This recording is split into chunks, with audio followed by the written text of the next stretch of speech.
I think you all are fine और continue study चल रही होगी। तो 9th क्लास के टर्म 2 के लिए काफ़ी स्टूडेंट्स की डिमांड आई कि हमारी फिजिक्स का एक पार्ट रह गया, उस पार्ट को आज हम शुरू कर रहे हैं और जल्दी से जल्दी उसको खत्म करने की भी कोशिश करेंगे। तो हमारी यूनिट थी वर्क, एनर्जी एंड पावर। तो सबसे पहले जो हम डिस्कशन कर रहे हैं वो किसके बारे में कर रहे हैं? वर्क। तो डियर बच्चा लोग मेरी बच्चा party, be concentrate, be happy, क्योंकि वर्क, एनर्जी और पावर के सारे कॉन्सेप्ट्स क्लियर करेंगे, प्लस कुछ क्वेश्चंस भी करेंगे, एग्जाम से रिलेटेड भी चीजें आपको बताएंगे। तो सबसे पहले हम थ्योरेटिकल पोर्शन को उठा रहे हैं कि वर्क होता ही क्या है। तो जो भी आपके पास पेन है या पेपर है, नोटबुक है, जो भी आप कॉपी वगैरह यूज कर रहे हैं उठा लें और बिल्कुल तैयार हो जाएं, खुश हो जाएं, क्योंकि लेक्चर के दौरान समझ में भी आएगा और क्लियर भी होगा। वर्क क्या होता है? कार्य। सिंपल वे में देखें तो वर्क क्या होता है? कार्य क्या होता है? सबसे पहले हम फिजिक्स से थोड़ा बाहर आके इस चीज को डिस्कशन करते हैं कि क्या कार्य डेली लाइफ में जो हम वर्क करते हैं वो वर्क, और फिजिक्स में जो वर्क हम पढ़ेंगे क्या वो चीजें सेम है, डिफरेंट है? डियर स्टूडेंट, वो चीजें 100% सेम है।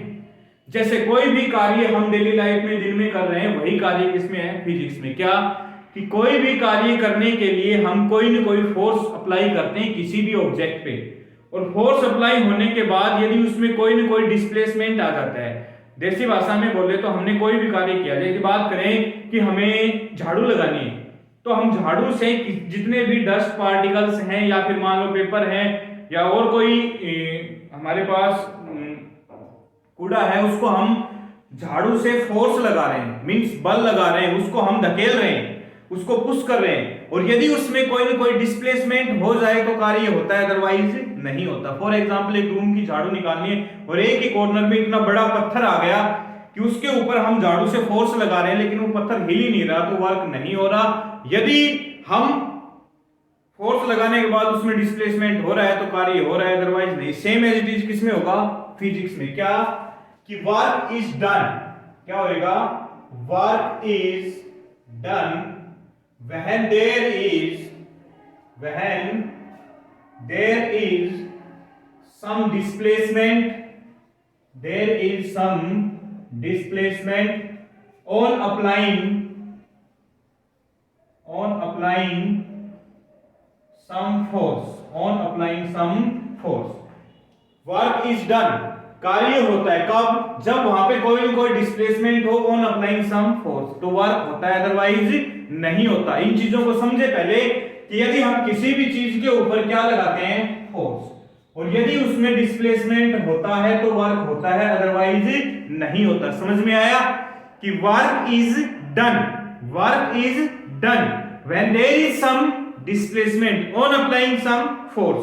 किसी भी ऑब्जेक्ट के ऊपर हम कोई ना कोई फोर्स लगाते हैं, लगाने के बाद यदि उसमें कोई ना कोई डिस्प्लेसमेंट होता है तो कार्य होता है, अदरवाइज कार्य नहीं होता। तो यदि हम इसी पार्ट को लिखें कि वर्क क्या हो गया, तो क्या हो गया? Force into displacement. जो वर्क कर रहे हैं वो फोर्स इनटू डिस्प्लेसमेंट। यदि वर्क होगा, फोर्स लगाएंगे तो भी वर्क होगा, डिस्प्लेसमेंट लगाएंगे तो भी वर्क होगा। If there is no displacement then no work done. Means यदि मैं पहला पॉइंट लिखूं इसमें समझने के लिए कि if there is no displacement then no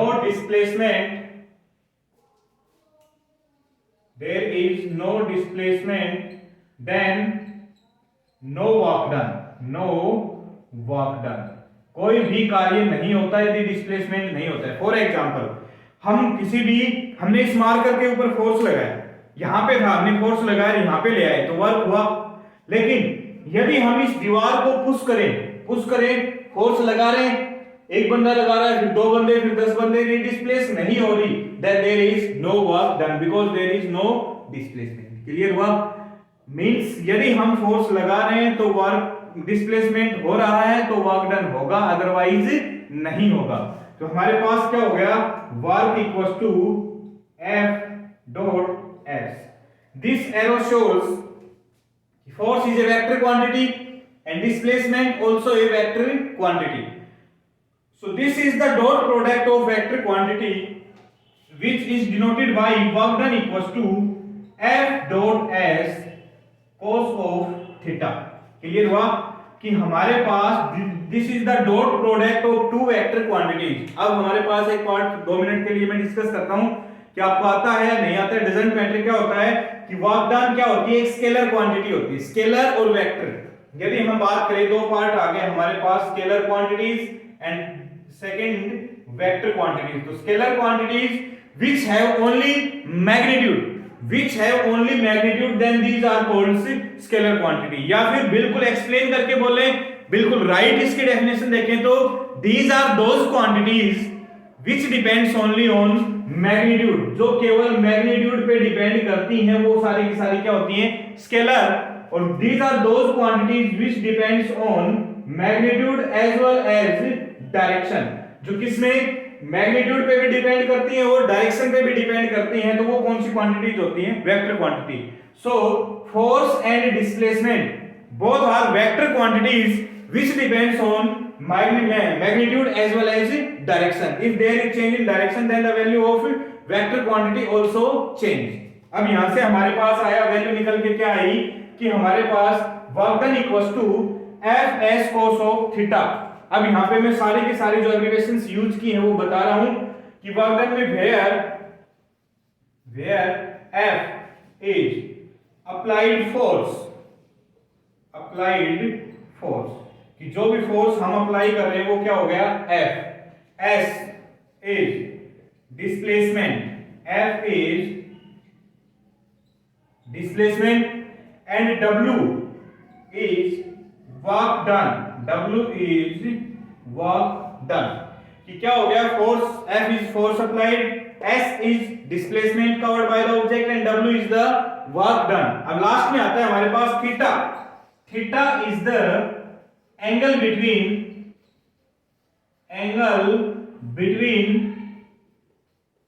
direction of force and direction of displacement. कि डायरेक्शन ऑफ फोर्स और डायरेक्शन ऑफ डिस्प्लेसमेंट के बीच में जो एंगल होता है वो क्या होगा, थीटा। क्लियर हुआ कि हमने यहाँ पे W यूज किया है वो किसके लिए, वर्क डन के लिए, F यूज किया है वो फोर्स अप्लाई के लिए, S यूज किया है वो डिस्प्लेसमेंट के लिए, और थीटा जो यूज किया है वो क्या है कि angle between direction of force and direction of displacement. कि डायरेक्शन ऑफ फोर्स और डायरेक्शन ऑफ डिस्प्लेसमेंट के बीच में जो एंगल होगा वो क्या होगा, थीटा। उसमें हम cos की वैल्यू पुट कर देंगे। क्लियर हुआ। नेक्स्ट पार्ट निकल के आता है यहीं से हमारे पास कि SI यूनिट ऑफ फोर्स।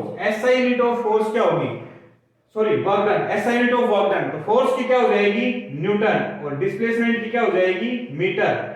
और ये न्यूटन मीटर को ही हम किससे डिनोट करते हैं, जूल से। So the SI unit of work done is joule and it is a scalar quantity. It is a scalar quantity. कि वर्क डन कैसी क्वांटिटी है, स्केलर, और इसकी SI यूनिट क्या होगी, जूल। क्लियर हुआ। This is all about the work done. अब work done के हम स्पेशल केसेस पढ़ेंगे। सबसे पहले ये नोट कर लेंगे, सबसे पहले work is done when there is some displacement on applying some force. If there is no displacement then there is no work done.